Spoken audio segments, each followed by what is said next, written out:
We're here to make a new type of news. New insights, new styles, and new topics every day. We are News Generation. Making news just for you. It's April 26th here in Seoul. I'm Shin-Yoon, and this is News Generation, where we make the news at Arirang's very own open studio. Every morning, we'll discuss the top issues and latest current affairs affecting people in their 20s and 30s. Joining me in the studio is Niall Song. Good morning, everyone. And Park Gi-hoon. Good morning, Ann. And both are here to speak on behalf of people in their 20s and 30s. Like usual, we're going to start with our news feed that covers different hashtags and news items that have been trending on social media over the past 24 hours. India is expected to become the most populous country in the world by the end of this week. The United Nations expects to see India's population surpass 1.43 billion. It's also expected to have around 3 million more people than China by the middle of 2023.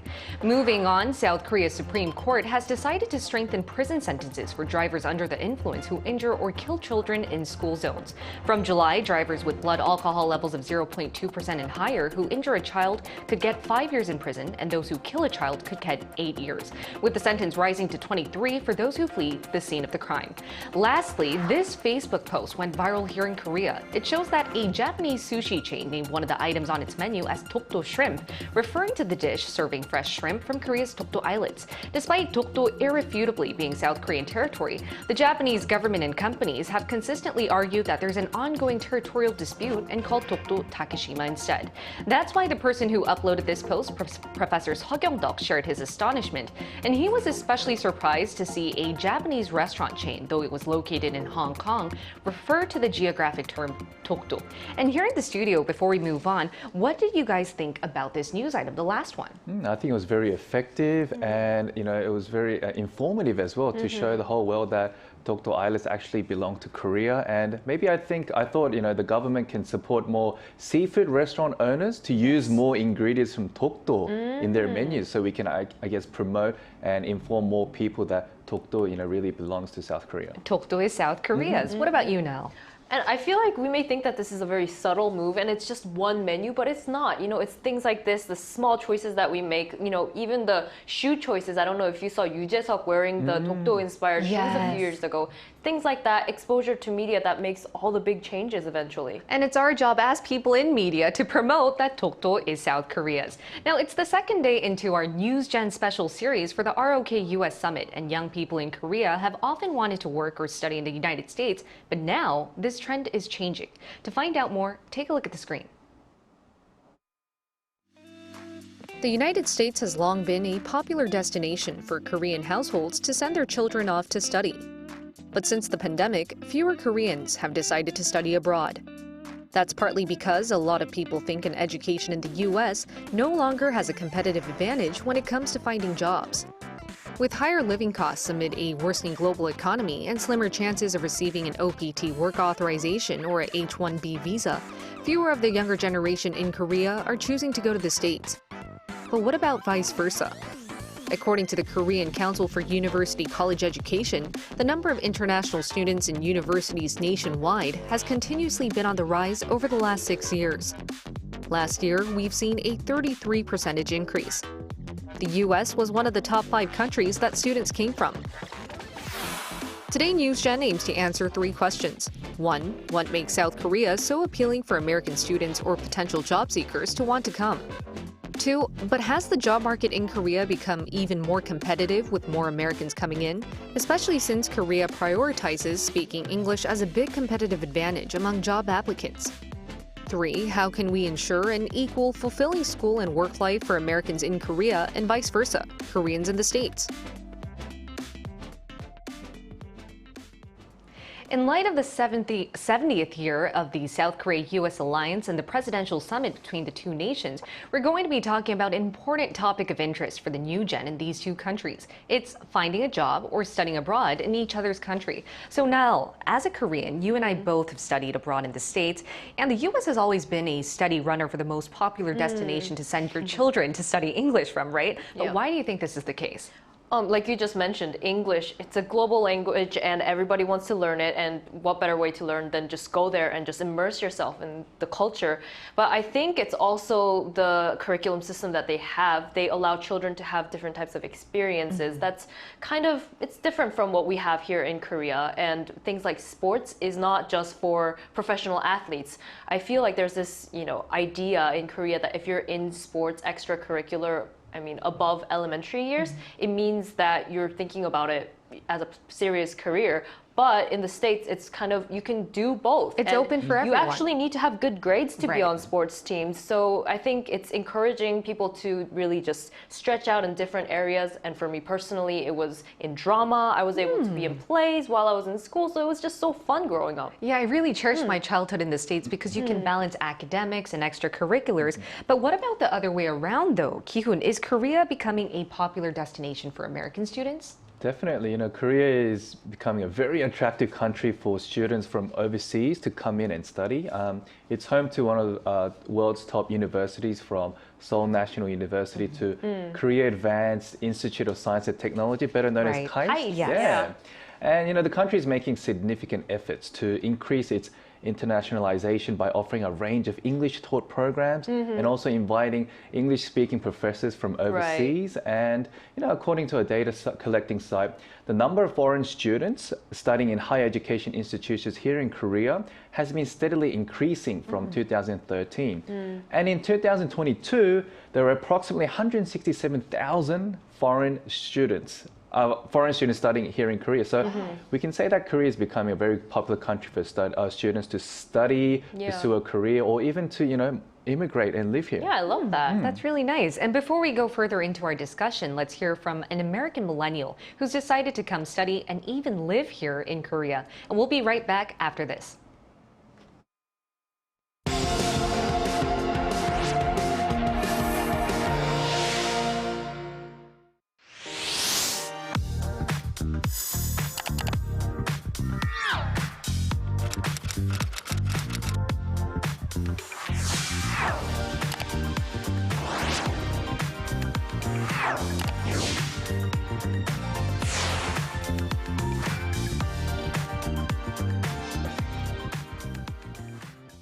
So as our panelists just mentioned, as much as America is a popular destination for aspiring students and job-seeking young Koreans, Seoul is a popular destination for young Americans to find work and live as well. So we're going to be finding out what makes Korea such an appealing destination by connecting live to Brooke Prince. She's currently a translator and interpreter living in Seoul. Welcome again, Brooke. Hello, it's so great to be here. Hi. All right, so Brooke, first tell us when you first came to Korea and why you've decided to study and live here. Well, I've been here for almost 7 years, which even saying out loud is crazy. But how I came here was kind of a funny coincidence. I was living in Los Angeles and scrolling social media, and I just happened to see this advertisement for teaching English in Korea. And I know it sounds crazy, but I saw it and I thought, that sounds fun. And I just decided to do it. So I got all of my paperwork ready for both myself and my cat who came with me. We made the journey all the way to Korea. I started out teaching English at a high school. I did that for a couple of years, but I found that I really, really was passionate about the language. And unfortunately, when you're an English teacher, you don't really have many opportunities to practice or learn Korean. So I decided to go from teacher to student, and I began studying Korean at Sogang University. And then I received a scholarship to Chungang University, where I recently obtained my master's degree in interpretation and translation. Wow. So now I'm working and I'm really enjoying my life here in Korea. And your love for the Korean language has brought you this far, 7 years in Korea. That's so impressive. Yeah. And I have another question for you, Brooke. What do you think, because you've studied in the States and in Korea, what do you think is the biggest difference in the Korean and the American job market, as well as the academic curriculum? I would say the biggest difference in the job market is the importance of professional networking. So, for example, in the US, every job I received was the result of my own legwork. I just found a job myself and I applied to it. Exactly. But in Korea, I would say 95% of the jobs I've received as a freelancer came through someone I knew. So someone at my school recommended me, or a director or producer that I met on set recommended me for a different project, things like that. And so I would say establishing and maintaining those connections is paramount if you're working here. It's still important in the States, of course, but you can kind of get by more on your own. And then in terms of academics, it's definitely the workload. Definitely the workload. Just to put it in perspective, the average number of hours that a U.S. college student will spend in school per semester is 12. So that's about 4 classes. I had 9 or 10 classes every semester in my master's program. So over double what I would have done. Less sleep. Exactly. But, you know, as someone who loves education, obviously I've been either a teacher or a student for my entire life. I really enjoyed it, and I found it a very rewarding challenge. Right, Brooke, and you mentioned like keeping connections is really important here in the job market. That's why I think learning Korean would be a good option and tip for other aspiring Americans who do want to find a job here in Korea.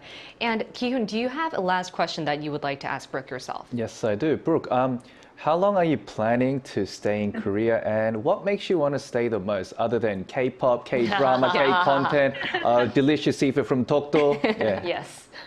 Well, my parents ask me this question every time we speak to each other. But as much as I miss my family terribly, and I do, I really can see myself living in Korea forever, to be honest. Wow. I love living here. I think it's very safe. I feel very comfortable, and I've invested so much time and energy into learning the language, learning the culture. I truly feel like I've assimilated into the society. So I just genuinely love living here, and I would say the reason why I want to stay the most is because Korea has become my home. Aww. I'm really happy to hear that. Thank you so much, Brooke. Of course. Thank you, guys. All right. Now, Brooke made a lot of comments that made me smile cheek to cheek. I mean, you guys all have experience studying abroad. So, you know, assimilating to a different country and feeling as if it's your home really means something, right? Could you relate to this? Yeah, I think she really just immersed herself in there. And I think she could have just stayed at her English teaching job, but she really wanted to expand and get to know the culture. And I respect that so much, because you can often just have that expat life, but really getting to know a culture that's different from your own, I think there's so much value in that you can't even buy with money. Exactly. And you also teach English here in Korea, right? I do. And she also does too. So I think you could relate in the sense that learning that country's language is really important, right? Definitely. I mean, as much as Koreans just want to learn English so much, I think taking the next step and accepting the culture and just immersing in it really makes you feel more comfortable in that country, but also those people from that country will accept you even more because you're open-minded, right? You're willing to accept their different cultures and food, people, everything. So I think what Brooke said, I mean, her mentality is really something that I should, you know, learn from as well. Me too. And now, before we continue our talks, we're going to hear from our global viewers. Take a look at the screen to see what a few had to say on our topic. SV said, I love learning languages, so traveling to Korea to study and eat would be incredible. Anmol Agrawal said, I'm actually studying in Korea as an undergrad. Not many come to Korea to study from India, and in my year, only 3 students were a part of the fall batch of 2020. Priyankar Chakraborty said, I wish to study for a PhD or postdoc in Korea. I'm fascinated by the aquatic life. Wow. Mostly fish, hopefully Tokdo fish, surrounding Korea and the cultural significance it holds. Bugyang University's Marine Fish Lab is my favorite. And thank you so much to all our viewers who are so specific as to why they want to come study or live here in Korea. But let's continue our talks to find out just how many Americans have found jobs like Brooke and many aspiring others here in Korea. Yeah, there was this survey that we found in 2020. There was this conglomerate affiliate that hired some interns, and it turns out that more than half of the interns that they hired were from prestigious universities in America. Wow. Okay. And that actually beat the number of Sky University students, which is the Seoul, Korea, and Yonsei University students. The top who are the schools. top, the most elite students here in Korea. So that kind of raised, you know, people were like, oh, so it's mostly people from America. Why is that? Because people are coming back into the country due to visa issues. They couldn't find jobs after their studies in the States, so naturally they just come back to their home country. You mentioned a good point there. It's not just Americans, but overseas Korean Americans or Korean students who decide to go to study in the States for a while, but because they couldn't get a visa, had to come back. And compared to the States, are more of them finding a job here in Korea? Ki-hoon, if so, why? You know, if there's one skill that gives you that competitive edge in the job market would be your fluency in English. Yes. Because huge companies here in Korea always look for workers who can speak fluent English. Yeah, so it's it gives them needed. that upper edge and advantage. And furthermore, the revision of the Overseas Koreans Act in 2004 helped many overseas Koreans to get jobs without too much restriction here in Korea. Right. And also issuing of F4 visas allows overseas Koreans, you know what I'm talking about, Yeah. to start businesses, make a living, and also be protected under legal frameworks, just like natives. Because I'm also an F4 visa myself. I have that as well. Australia. Yeah. So, and I have all the opportunities, just like natives here in Korea. So I Right. think it's really good that we have this kind of system in Korea. That's a very positive light, but some of the public aren't too happy with a lot of Korean Americans coming in or just Americans in general coming in because English is, as you mentioned, irrefutably a very big competitive advantage in the job market. So Ki-hoon, tell us how the public thinks about this. For me, you know, I think there are more positives than negatives. I'm sure there are more negatives as well. But, you know, I think South Korea is becoming an aging population, aging country, and with the lowest ever fertility rate. Right. And this is obviously not a positive sign for the future economy. So I think, you know, the increase in workforce and opening more doors for talented young individuals to join the large corporations in Korea can have a more optimistic outlook looking at the overall wealth of this country. I agree. In the long run, I think that would be a good tactic for South Korea. But as I mentioned before, there is that general public that does shed light on the negative aspects of, you know, overseas international students coming into Korea, right? And I think it's that perspective. It's not really about the outcome or whatever, but it's just the idea of people who had the opportunity to study abroad, people who had the opportunity to go abroad, experience different cultures and languages, and coming back to Korea and competing in the same job market as everybody else. It could seem like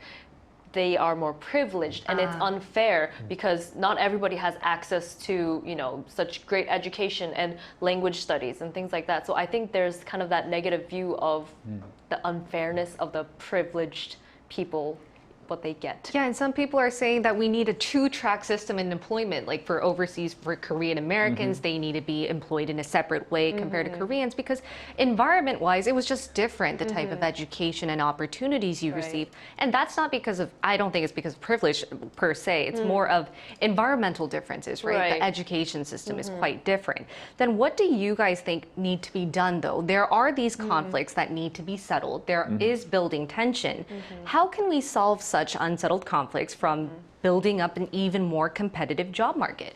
You know, I think you mentioned that, you know, it's not necessarily privilege. Sometimes people do really work hard to, you know, get to that level of English proficiency and they make their opportunities to go abroad. But there is this sense that people who definitely have the financial upper hand send their children to English-speaking education facilities. And I think we need to provide equal opportunities for people to at least try to have access to that English education. And I mean, there's other aspects to the education as well, you know, having a little more fun in school. Extracurricular activities. Extracurriculars, not just extracurriculars, but I feel like, you know, coming from like an American system school, there's so many events and opportunities to have fun with your friends. And school's not necessarily just about the academic part. It's also the socializing and you organizing events so frequently. It gives you the skill set that you can actually use later in life, you know, like prom, you know, yeah, it's fun and they just think it's people in dresses, but you plan it, you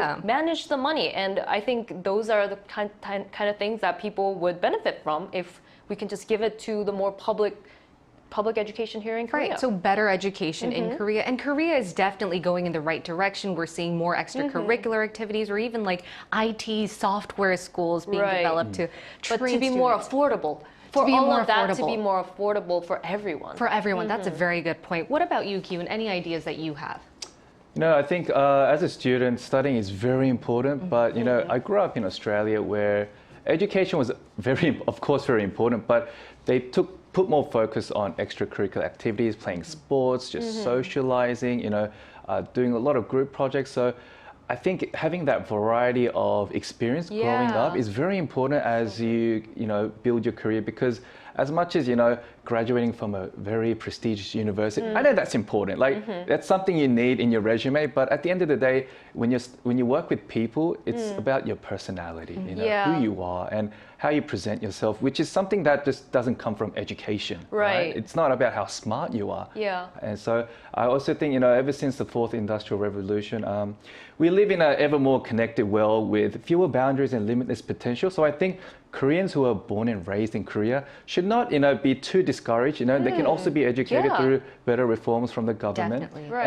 And they can always stay competitive. And I think it's better to think of it as something of a trait of globalization. Yeah. That's a very good way. I think we can end off there. It is a trait of globalization, and we'll hope to see better improvement to settle these unsettled tensions. Now, we'll be here every day from 9:30 a.m. to 10 a.m. Korea time, bringing you topics that young people are talking about. Special thanks to Niall Song. Thank you. And Park Ki-hoon. Thank you for having me. And thank you everyone for watching. We'll see you tomorrow. We are News Generation.